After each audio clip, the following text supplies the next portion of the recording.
अस्सलाम वालेकुम, आप देख रहे हैं सिटी से सवाल। मैं हूँ सैयद आयशा नाज, मेरे साथ मौजूद है नजम सिटी साहब। अस्सलाम। सिटी साहब, अमेरिकन प्रेसिडेंट डोनाल्ड ट्रंप जहाँ जाते हैं हैरान करते हैं, और अब वो यूके के विज़िट पर थे। वहाँ पर जो डिनर दिया गया या उनके एजाज़ में जितनी भी तकरीबात हुई, सभी में उन्होंने कुछ ना कुछ ऐसा किया जो ख़बरों की ज़ीनत है। लेकिन एक पॉइंट जो उन्होंने छेड़ दिया प्रेस कॉन्फ्रेंस के दौरान, जब उनसे रशिया यूक्रेन मामले पर सवाल किया गया, उसमें वो पहुँच गए अफ़गानिस्तान। अब उन्होंने कनेक्शन कैसे बनाया वो तो लंबी कहानी है, बट उन्होंने एक बार फिर कहा कि हम बगराम एयरबेस वापस चाहते हैं। उन्होंने वजह भी बता दी वो क्यों चाहते हैं। उन्होंने बता दिया कि इसकी लोकेशन चाइना के पॉइंट ऑफ व्यू से बड़ी इंपॉर्टेंट है। इससे पहले भी वो बहुत बार अपने रिग्रेट का इजहार कर चुके हैं कि हमने फॉर नथिंग ये वापस कर दिया अफगान तालिबान को। अफगान तालिबान की भी इसके ऊपर स्टेटमेंट आई है। लेकिन हम आपसे ये समझना चाहते हैं, जानना चाहते हैं कि अमेरिका के लिए इस वक्त बगराम एयरबेस इतना अहम क्यों है। अमेरिका वो तो खैर डोनाल्ड ट्रंप ने खुद ही, मैं समझता हूँ, बड़ा बेवकूफ़ किस्म का बयान दिया है। खुद ही कह दिया है कि हमें ये मॉनिटरिंग करने के लिए हमारा ये बेस ज़रूरी है, बिकॉज को 2000 किलोमीटर दूर टेस्टिंग ग्राउंड है चाइना, जहाँ न्यूक्लियर वेपन्स अपने टेस्ट करता है। तो इनका ये कहना है कि चाइना के ऊपर हमने नज़र रखनी है और वो इसी एयरबेस से इलेक्ट्रॉनिकली हम सारा स्वीप कर सकते हैं। तो ये टू कंटेन चाइना या टू फाइंड आउट कि चाइना क्या कर रहा है क्या नहीं कर रहा है, स्पेशली उसकी जो न्यूक्लियर एक्टिविटी है उसको मॉनिटर करने के लिए हमें ये बेस चाहिए। एट द सेम टाइम जो इसकी बात उसने नहीं की वो ये भी है कि वो ईरान के ऊपर भी तो नज़र रखना चाहते हैं, और सबसे अहम कि वो पाकिस्तान के ऊपर नज़र रखना चाहते हैं बगराम से। तो ये बेस उनके लिए बहुत अहमियत रखता है। सेंट्रल एशिया को मॉनिटर करना, क्योंकि सेंट्रल एशिया सारा रूस के साथ है, तो सेंट्रल एशिया को मॉनिटर करना, चाइना को मॉनिटर करना, पाकिस्तान को मॉनिटर करना और ईरान को मॉनिटर करना। और सबसे इम्पॉर्टेंट जिसकी बात वो कर नहीं रहा है मगर सबको पता है कि अफ़गानिस्तान को ख़ुद मॉनिटर करना, बिकॉज़ वहाँ उनका ये कहना है कि आईसिस और दाइश और अलकायदा एक दफ़ा फिर उनकी मौजूदगी नज़र आ रही है। वो पता लग रहा है कि वो वहाँ हैं और वो बढ़ रहे हैं। तो अमेरिका के लिए ये base is very important for all these reasons. तो अब मसला ये है कि this is the biggest base in the whole world जी, जिस किस्म की फैसिलिटीज़ हैं उनकी वहाँ, ये छोड़ के वो चले गए जी। वहाँ हथियार भी हैं वर्थ बिलियंस जी, और ये एरिया भी बड़ा ज़बरदस्त है। और जब ये चले गए और भागे यहाँ से, तो फिर उसके बाद ज़ाहिर है तालिबान ने कंट्रोल ले लिया। बट वो तो कह रहे हैं कि चाइना के पास कंट्रोल है। तो अब आइए ये डोनाल्ड ट्रंप का, अब डोनाल्ड ट्रंप ने ये ड्रामा किया है कि चाइना के पास कंट्रोल आ गया है उसका, और इसकी ये भी वजह है कि हम चाहते हैं कि चाइना वहाँ से निकले और हम खुद डील करना चाहते हैं अफगानों के साथ। और वो ज़ाहिर है अफगान को यही कह रहे होंगे कि हमारा बेस दे दो, बताओ कितने पैसे चाहिए, और उनके पास है कुछ नहीं, पैसे। अच्छा, अब दो बातें हैं यहाँ। एक बात तो ये आयशा कि ये झूठ है, सरासर झूठ है कि चाइना के पास उसका कंट्रोल है। तालिबान ने भी इस बात को रिजेक्ट किया कि चाइना के पास बिल्कुल कोई कंट्रोल नहीं है, ये सारा हमारे अपने कंट्रोल में है। मगर इसके अलावा इंडिपेंडेंट लोग जो हैं, जो मॉनिटर करते हैं इस चीज़ को, वो उन्होंने सबको मॉनिटर किया, और उनकी ये रिपोर्टें हैं कि यहाँ कोई चाइनीज़ लोग नहीं है इस बेस पे। अभी बीबीसी वाले जो हैं उनकी एक ऑर्गेनाइजेशन है आयशा, उसका नाम है बीबीसी वेरीफाई। आपको पता ही है, फेक न्यूज़ को या चीज़ को काउंटर करने के लिए वो वेरीफाई की उन्होंने एक यूनिट सा बनाया हुआ है। 2020 से लेके 2025 तक उन्होंने हर साल 5 से 6 दफ़ा सैटेलाइट के ज़रिए इस बेस को मॉनिटर किया है बीबीसी ने, और उनकी हर साल की रिपोर्ट है कि यहाँ कोई चाइनीज़ नज़र नहीं आए। तो अब तो ये क्लियर है कि वहाँ प्रेजेंस नहीं है, कोई चाइनीज़ की प्रेजेंस नहीं है। मैं एक बात आपको कहूँ, अगर ये ना भी सैटेलाइट एविडेंस हो कि कोई नहीं है, तालिबान जितना मर्जी कहते रहे, आप ना यकीन करें, पर एक बात पता होनी चाहिए कि ये तालिबान जो है ना, they are very orthodox people, जिनके लिए पैसा और डिप्लोमेसी ये कोई ख़ास अहमियत नहीं रखती। उन्होंने विदाउट रिकग्निशन अपना काम चलाया हुआ है। उनके ऊपर कितना प्रेशर था कि ख़वातीन के बारे में, ह्यूमन राइट्स के बारे में, मीडिया के बारे में ये न करें तो आपको रिकग्नाइज कर लेंगे। उन्होंने नहीं मानी बात, कोई परवाह नहीं किया, कोई परवाह नहीं, वो सख्तियां हम पाकिस्तान बैक करता रह गया, अमेरिका बैक करता रह गया, यूरोप बैक करता रह गया, वो नहीं मानते। वो बड़े ऑर्थोडॉक्स प्यूरिटन्स हैं। सवाल ही पैदा नहीं होता कि बगराम पैसे दे के बगराम जो है वो अमेरिका को दे दे। ये भूल जाए अमेरिका, ये नहीं होगा। तालिबान घास खाएंगे मगर ये नहीं देंगे सब, क्योंकि उनका सारा जो आइडियोलॉजी है ये कैसे कि अपना फॉर्मर कॉलोनियल मास्टर जिसके साथ वो जंग उन्होंने 20-25 साल की है उसके हवाले जाके ये बेस कर दे ताकि अमेरिका आके वहाँ बैठ जाए। It's is not possible. ये तो पाकिस्तान जैसा मुल्क जो अमेरिका का एलाय रहा है और अमेरिका के साथ तल्लुकात हैं ठीक ठाक, लेन देन है, पाकिस्तान नहीं अमेरिका को बेच दे सकता। हमारे यहाँ पब्लिक ओपिनियन उड़ मार देगा सबको, इतनी एंटी अमेरिकनिज्म है। एब्सोल्युटली नॉट याद आ जाता है। तो ये तो सवाल ही पैदा नहीं होता कि अमेरिका को पाकिस्तान कोई बेस दे दे। तो अफगानिस्तान तो भूल ही जाए ना बिल्कुल, मगर तालिबान नेवर। तो ये सरासर झूठ बोल रहा है and he is just trying to create a conflict. या प्रोवोक करना चाह रहे हैं चाइना को। चाइना को क्या प्रोवोक करेगा? चाइना को तो पता है कि there is nothing like this. ये डोनाल्ड ट्रंप की आदत है, ये फजूल बातें करता है, इस किस्म की ड्रामे करता है और उसका ख्याल है पैसे के साथ हर चीज़ हो जाती है। उसको नहीं पता कि कोई आइडियोलॉजी भी होती है और वो आइडियोलॉग्स जो होते हैं उनके लिए पैसा वैसा इंपॉर्टेंट नहीं होती। So I don't think this is going to go anywhere. The Bagram base will not go to America और तालिबान बंद पड़ा है, तालिबान को उसकी ज़्यादा ज़रूरत नहीं है मगर उसको बंद ही रखेंगे वो। अच्छा, ये माजी में जब ये बात उठी थी तो तब उन्होंने ये जिक्र नहीं किया था। अब पहली बार उन्होंने कहा है कि हम तालिबान के साथ बात कर रहे हैं बगराम एयरबेस को लेकर। बात कर रहे हैं, मैं बताऊं क्या, ज़ल्मे गया था ना अभी खलीफाद, अब वो जाके कहता है हमें दे दें ये है वो है, तो उन्होंने सॉरी तो डोनाल्ड ट्रंप तो कह रहे हैं हम बात कर रहे हैं, हमने ऑफर की है, ये किया होगी। तो ये करते रहेंगे, बात करने से कुछ बात हल नहीं होता, मसला हल नहीं होता। ये इन्होंने तो अपनी पेशकदमी कर दी है ना कि जी आप ले लें, पैसे कितने लेने हैं, हमारा सामान पड़ा हुआ है, उसका बताएं हमारा सामान वापस कर दे, कितने पैसे चाहिए, बगराम हमारे वाले कर दें, चले थोड़ा सा हिस्सा हमें दे दें। ये बातें प्रपोजल्स आती जाती हैं, तालिबान सुन लेते हैं और ना कर देते हैं। तो ये कहना कि बात हम कर रहे हैं तो कर रहे हैं, मगर इसका ये मतलब नहीं कि उनकी बात तस्लीम की जा रही है। तालिबान की तरफ से स्टेटमेंट आ गया कि सवाल ही पैदा नहीं होता। हाँ, उन्होंने कहा वैसे हम आपके साथ इकोनॉमिकली पॉलिटिकली इंगेज करने को तैयार हैं, लेकिन ये फौजी वापसी जो है ये नहीं होगी। बट डोनाल्ड ट्रंप सेड कि उन्हें भी हमसे कुछ चाहिए, तो अमेरिका से उन्हें क्या चाहिए? अमेरिका से रिकग्निशन चाहिए उन्हें। तालिबान रजीम रिकग्निशन मांग रही है ना कि आप रिकग्नाइज करें हमें, तो अमेरिका क्या पाकिस्तान नहीं रिकग्नाइज कर रहा अभी तक, तो ये ग्लोबल, क्योंकि उनको अभी तक टेररिस्ट डिक्लेयर किया हुआ है। तो सो आई थिंक बहुत कुछ है इंटरनेशनल कम्युनिटी से जो तालिबान मांग रहे हैं, मगर इंटरनेशनल कम्युनिटी भी तो तालिबान से मांग रही है ना कि ये आप अपने ह्यूमन राइट्स, खवातीन, ये वो सब चीज़ें ठीक करें, तो वो नहीं कर रहे। और इससे पहले हथियारों की वापसी की भी बात हुई, वो भी हवा में रह गई। हवा में रह और बगराम एयरबेस की बात। अच्छा, हथियार जो है उनमें से कुछ हथियार वो वापस कर सकते हैं जिसकी उन्हें ज़रूरत नहीं है, और कुछ ऐसे हैं कि शायद वो नहीं वापस करेंगे। तो इसके ऊपर बात हो सकती है कि जी अच्छा लिस्ट दें हमें, हम आपको लिस्ट देते हैं कि आप हमें इनमें से ये वापस कर दें। हो सकता है वो कहें अच्छा जी ये ले लें, ये नहीं, ये हमें खुद चाहिए और पैसे इतने लेंगे हम। ये चीज़ें चल सकती हैं, मगर क्या एयरबेस उनको अमेरिका को कदम नहीं रखने देंगे अफगानिस्तान के अंदर। ठीक है, so this is for sure and this is the outline. अभी अफगान डिफेंस मिनिस्टर को हमने कतर के विज़िट पे देखा, मुल्ला याकूब को।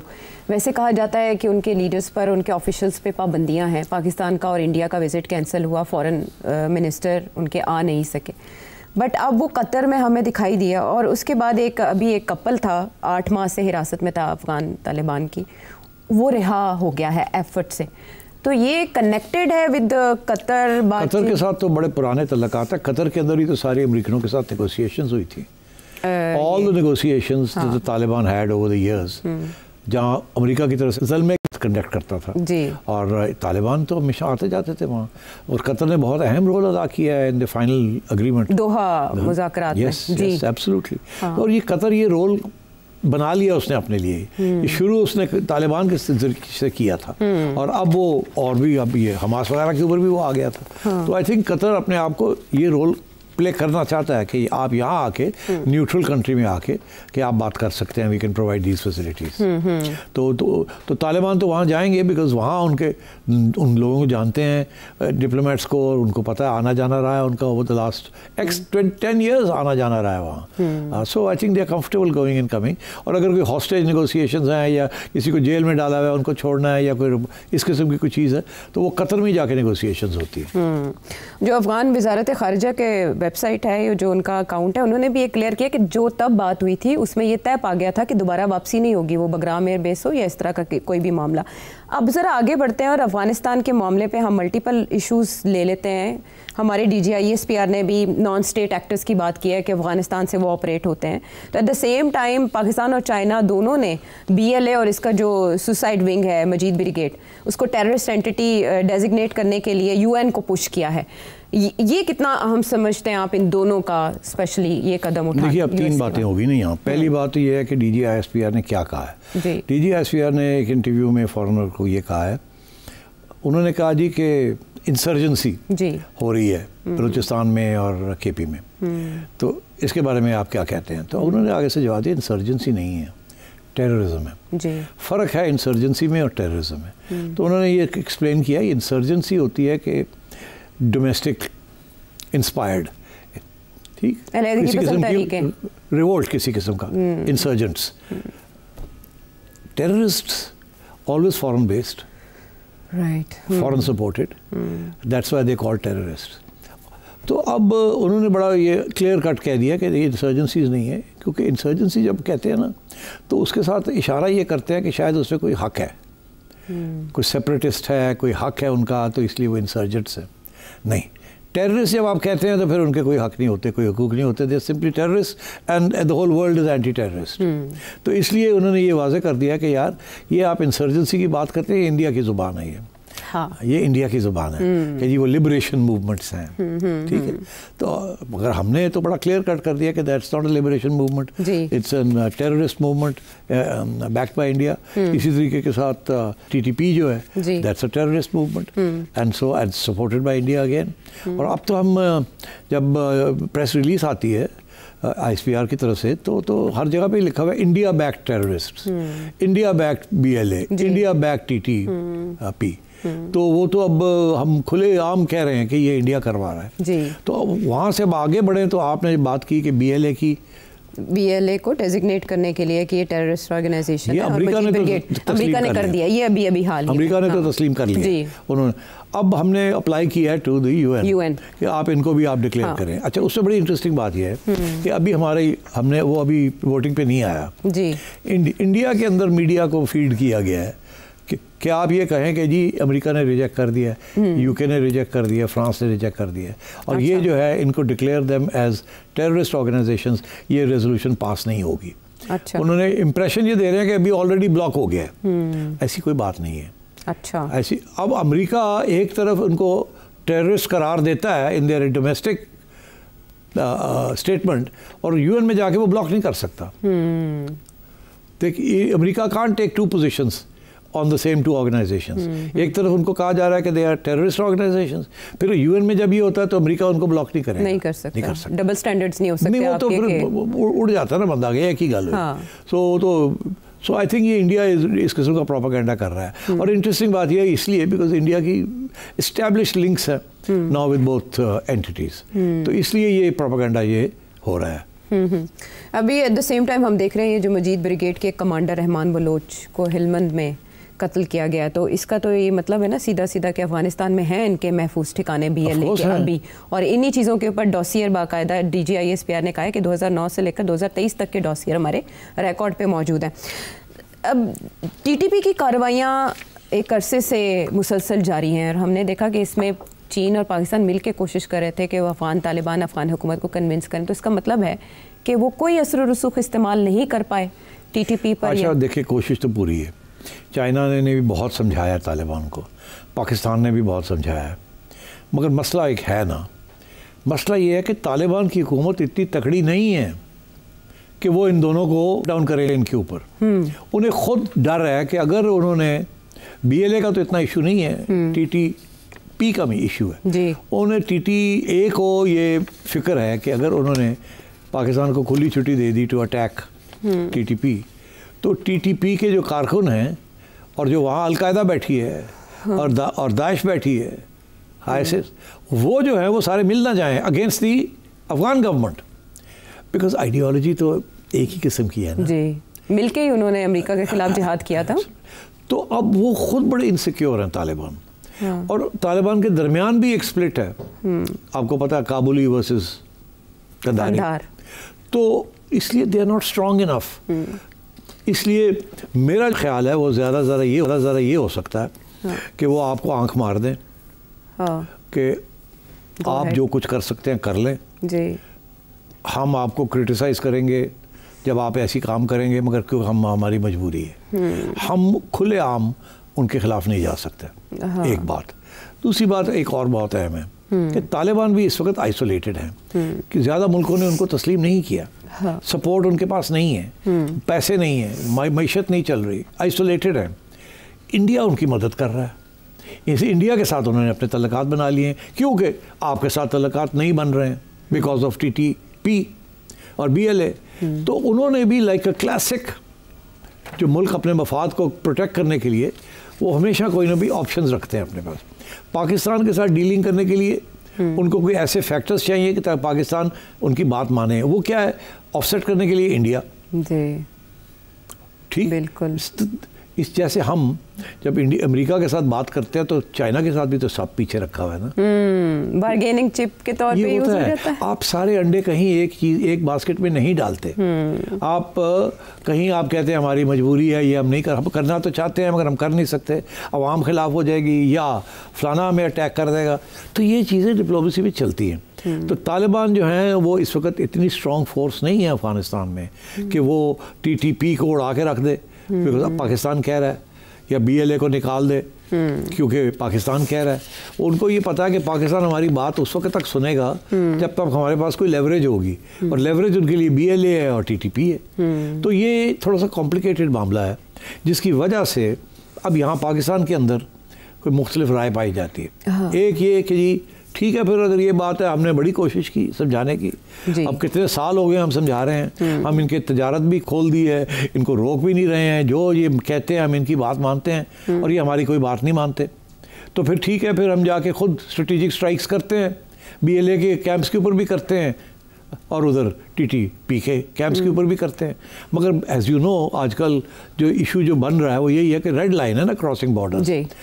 मगर हुआ क्या है, ये क्रॉसिंग बॉर्डर्स, इंडिया ने पाकिस्तान का बॉर्डर क्रॉस करके स्ट्राइक्स की, ठीक, ईरान ने पाकिस्तान का बॉर्डर वायलेट किया to strike on Pakistan side of Baloch groups, Jundallah, ठीक।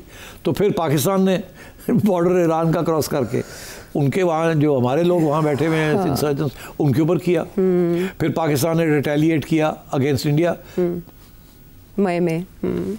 तो एंड सो यू सी ये अब एक, और इजराइल ने तो हर जगह पे कर ही रहा है जी, मिडिल ईस्ट में उसका तो काम अब ये जो है ना कि जी आपने बॉर्डर नहीं क्रॉस करना और क्रॉस करके अपने मफाद नहीं प्रोटेक्ट करने, ये अब फलसफा जो है ये फारग हो रहा है। ये आपने अब ये शुरू अमेरिका करता है, फिर उसके बाद इजराइल करता है, तो फिर इंडिया करता है, तो फिर जाहिर है फिर सारे शुरू हो जाते हैं, कहते हैं ठीक है। फिर अब हमारे ऊपर बड़ा प्रेशर है क्योंकि इतनी सख्त टैक्स कर रहे हैं हमारे ऊपर BLA और ये, कि अब हम भी जाके जहाँ ये बैठे हुए हैं वहाँ जाके हम इनके ऊपर बमबारी करें या ऑपरेशंस करें इनके खिलाफ।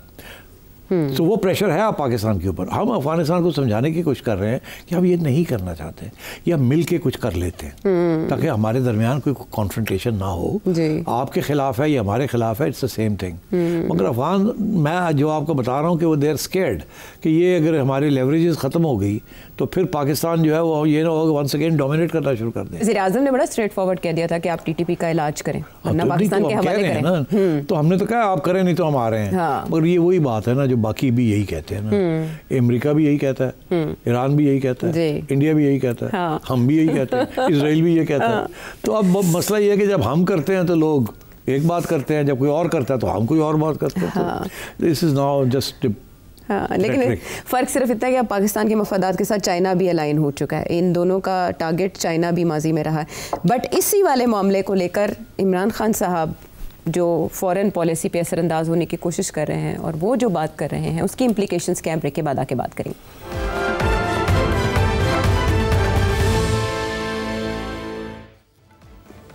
शो में साथ देने का शुक्रिया। सिट साहब, अफ़गानिस्तान के मसले के हल के लिए ना हमेशा कोई ना कोई फार्मूला नया आता है और जिसकी वजह से हमारी अफ़गान पॉलिसी आज तक तय नहीं हो पा रही और मसाइल काफ़ी गंभीर हो चुके हैं। इमरान खान साहब ने जो एक हल दिया है जेल से, वो ये कि 3 पार्टीज़ 3 फ़िरक़ैन 3 स्टेक होल्डर्स को साथ लेकर चलना इनएविटेबल हो गया है।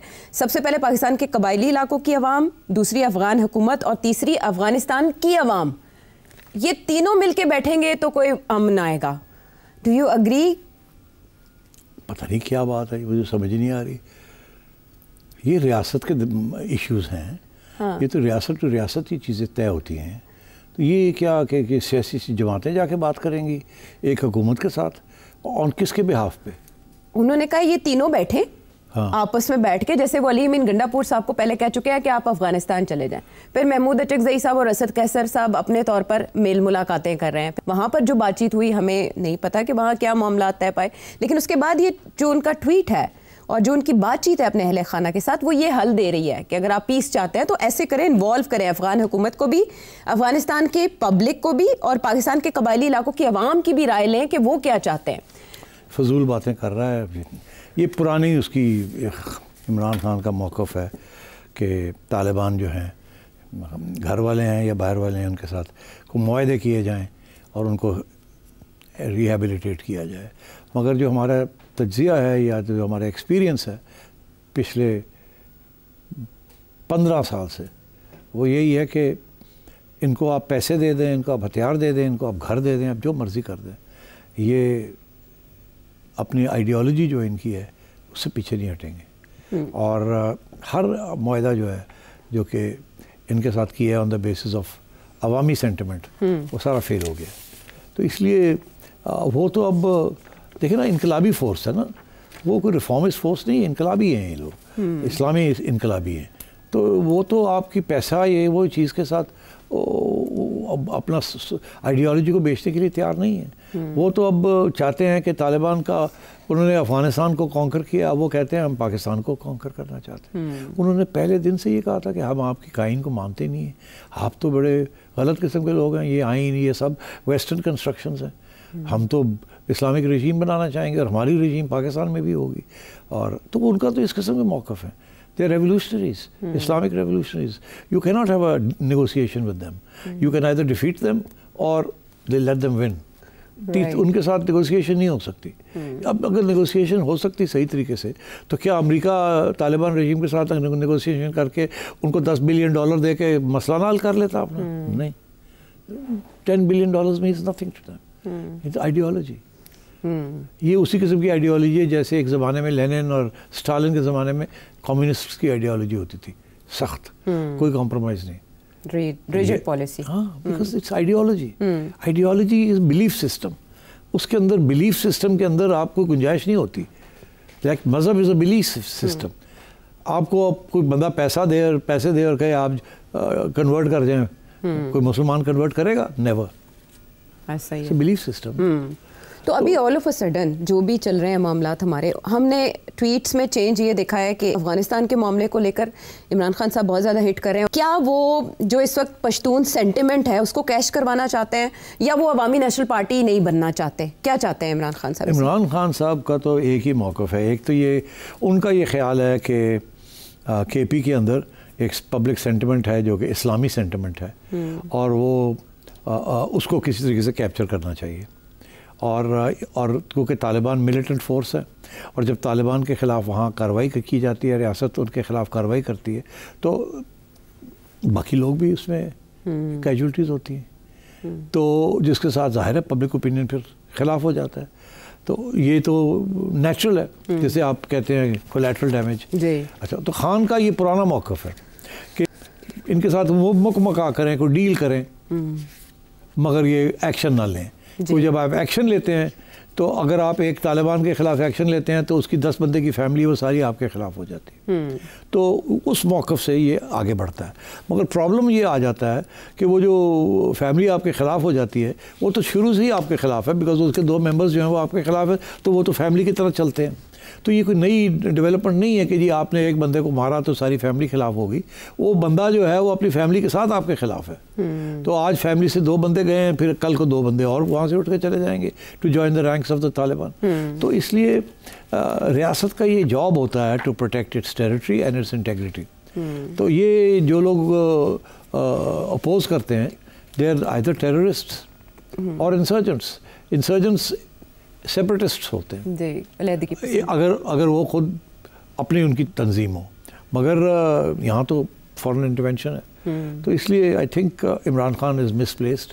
आपको याद होगा जब ये ड्रोन के हमले होते थे, अमेरिका करता था, तो खान साहब उस वक्त भी अपोज करते थे, क्योंकि वो समझते थे कि ये तालिबान के ऊपर अमेरिका कर रहा है और ये इसको नहीं करना चाहिए। मगर अमेरिका और ये तालिबान की तो लड़ाई हो रही थी, जंग हो रही थी, तो वो तो फिर जंग में तो ये चीज़ें होती हैं। तो आई थिंक ये इस किस्म की सिचुएशन है। Pakistan didn't want to allow this, but वो चॉइस कोई नहीं थी। अमेरिकन हैड राइट्स, वो कर रहे थे।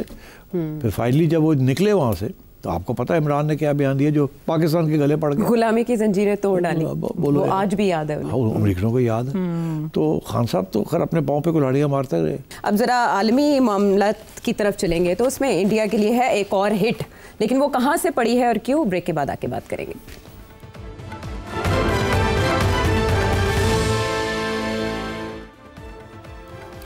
Welcome back to the show. और अब इंडिया के साथ जो हो रहा है, बेशक उनको नरेंद्र मोदी को सालगिरह की मुबारकबादें दी गई, अमेरिका से भी आई, वो उस पर खुश भी हुए, उन्होंने उसका जवाब भी दिया, बड़ा चश्मे माँ रोशन दिले माँ शाद हो रहा था। लेकिन ऐसे में 2018 में जो इस्तिस्ना इंडिया को दिया गया था चाबहार की बंदरगाह के लिए, किया तो वो तेहरान को हिट करने के लिए ऐलान किया गया है, लेकिन उससे भारत ज़ाहिर इफेक्ट होगा।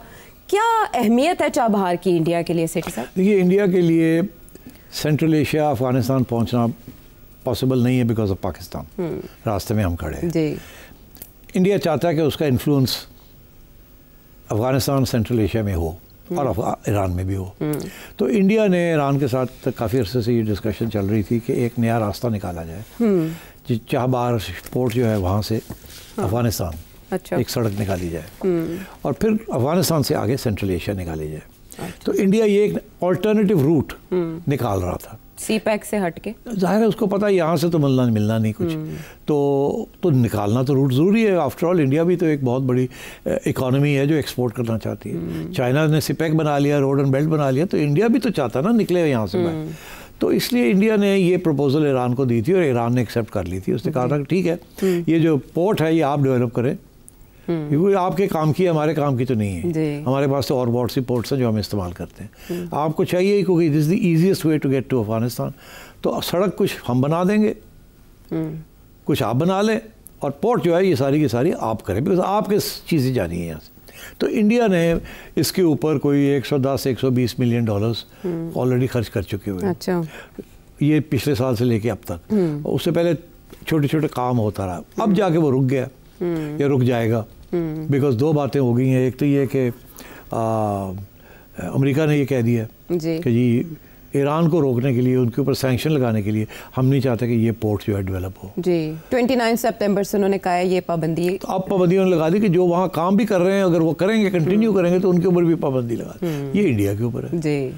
हिट उससे वो होगा, इन्वेस्टमेंट उसकी बर्बाद। तो इंडिया बड़ा अपसेट है, इंडिया के सारे रास्ते बंद हो रहे हैं। एक तरफ वो सलाम दुआ लेता है नरेंद्र मोदी से, नरेंद्र मोदी उसके साथ सलाम दुआ लेता है, अगले दिन उठा करके कुछ कर देते। इंडिया को समझ नहीं आ रही कि हमारे साथ हो क्या रहा है। उनके जो सारी फॉरेन पॉलिसी थी बेस्ड ऑन अमेरिका एंड से सऊदी अरेबिया, तो बहुत बड़े उनके इन्वेस्टमेंट्स हैं सऊदी अरेबिया भी इन इंडिया, और इंडिया की भी बड़ी इन्वेस्टमेंट्स हैं।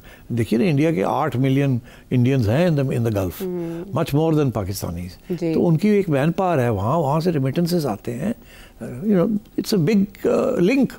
अब ये सऊदी अरेबिया और पाकिस्तान का पैक्ट भी तकलीफ दे रहा है उनको कि, और वहाँ जो इस वक्त इंडिया में जो डिस्कशन हो रही है, पाकिस्तान में ये डिस्कशन इतनी नहीं हो रही, इंडिया में डिस्कशन शुरू हो गई है कि यार ये पाकिस्तान और सऊदी अरेबिया ने जो ये कर लिया है, उधर अमेरिका जो है वो टाइट कर रहा है हमें बिकॉज ऑफ रशिया, अब बिकॉज ऑफ ईरान हमारे दो मेन सोर्सेज जो हैं ऑफ इम्पोर्ट्स एंड एक्सपोर्ट्स वो ख़राब हो रहे हैं। उधर से सऊदी अरेबिया जो है, जो कि इन्वेस्टमेंट कह रहा था कि हम $100 बिलियन की इन्वेस्टमेंट करेंगे इंडिया, और है भी, और वो हो भी रही है, और हमारे लोग भी हैं वहाँ। तो सऊदी अरेबिया जो है वो कह रहा है कि हम मुश्तरका दुश्मन हो गया। तो अब ये है कि अगर हम संदूर करते हैं तो फिर सऊदी क्या करेगा? पाकिस्तान कहेगा जी आ जाओ। तो वहाँ तो ये डिस्कशन शुरू हो गई है। वहाँ दो पॉइंट्स ऑफ व्यू है, मैंने देख रहा था इंडियन मीडिया। एक पॉइंट ऑफ व्यू तो ये है कि जी सऊदी अरेबिया कुछ नहीं करेगा, उसकी बड़ी इन्वेस्टमेंट्स हैं यहाँ, हमारे साथ तल्लुकात ख़राब नहीं करेगा। हमने अपना जो काम करना पाकिस्तान के ख़िलाफ़ करें, चले सऊदी अरेबिया उनको थोड़ा बहुत तेल दे देगा या थोड़े बहुत पैसे दे देगा, मगर एक्टिवली हेल्प नहीं करेगा पाकिस्तान की। अच्छा। उधर वहाँ एक नुकता ये भी है कि नहीं, Saudi Arabia might pull out its investments because अब सऊदी अरेबिया ने बड़ा सख्त पक्का अग्रीमेंट कर लिया पाकिस्तान के साथ। वहाँ ऐसी बातें भी हो रही हैं जो नरेंद्र मोदी के ख़िलाफ़ जो अपोजिशन है वहाँ की, led by the Congress and others, वो तो यही कह रही है कि जी फारग हो गए हो तुसी, सऊदी अरेबिया भाग गया, अब थोड़ा संदूर कितने गया और करके देखो थोड़ा नाल की करन गए हो, ये failure of foreign policy, Narendra Modi go home, Jaishankar go home, ठीक। तो वहाँ तो ये शुरू हो गया है एक तरफ। दूसरी तरफ ये है कि नहीं फिक्र ना करें, हमारा कोई कुछ नहीं बिगाड़ सकता है दिस पैक्ट। तो वहाँ भी अनश्योर है और फॉरेन ऑफिस उनका ये कह रहा है हम स्टडी कर रहे हैं, हम देख रहे हैं, हम फ़ोन करके पूछ रहे हैं कि भाई, और उधर से हर जगह से यही उनका आता नहीं इट्स ओके।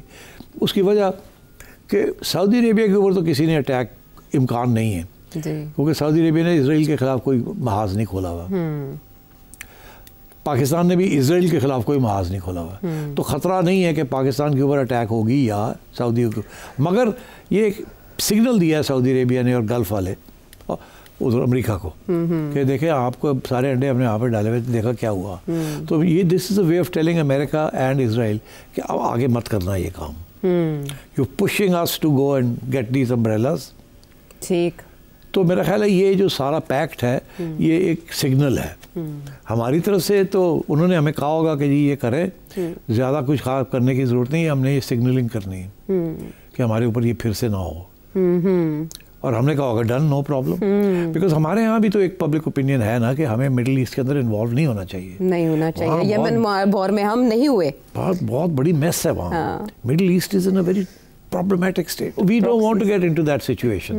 तो मेरा ख्याल है एक सिग्नलिंग है, तो ये सिग्नलिंग ही हो रही है, लेकिन सिग्नलिंग से इसराइल मोहतात हो जाएगा, जाहिर है होना पड़ेगा ना। और ये भी कहा जा रहा है कि जैसे अमेरिका ने इन अ वे विंक किया है, क्योंकि ब्लैकमेलिंग की बातें हो रही है, इसराइली ब्लैकमेलिंग। देखें ना अब अमेरिका की जो अभी तो स्पेकुलेशन हो रही है ना, रिएक्शन नहीं आया, रिएक्शन अमेरिका का नहीं, अभी नहीं आया ना? नहीं, मेरा नहीं ख्याल अमेरिका कोई सख्त बयान लेगा इसके खिलाफ, और इसके सऊदी अरेबिया अफोर्ड नहीं कर सकता अमेरिका को नाराज करना, हम भी नहीं अफोर्ड कर सकते। और फिर जाती सतह पर भी ताल्लुकात हैं वली अहद के और प्रेसिडेंट ट्रम्प के, तो आई थिंक ये ठीक है, but it's the signal, more than a signal, और सिग्नल मगर फायदा इसमें हमारा बहुत है, और आने वाले अगर इंडिया कुछ करता है तो purely technically speaking Saudi Arabia को हमें कोई पैसे वैसे देने पड़ेंगे, पक्का हो गया, पक्का हो गया। एक तीर से हुए हैं कई शिकार, और अगर हो आपके जहन में और भी इसके अलावा सवाल तो हमने अगले प्रोग्राम तक के लिए इजाजत है। Thank you.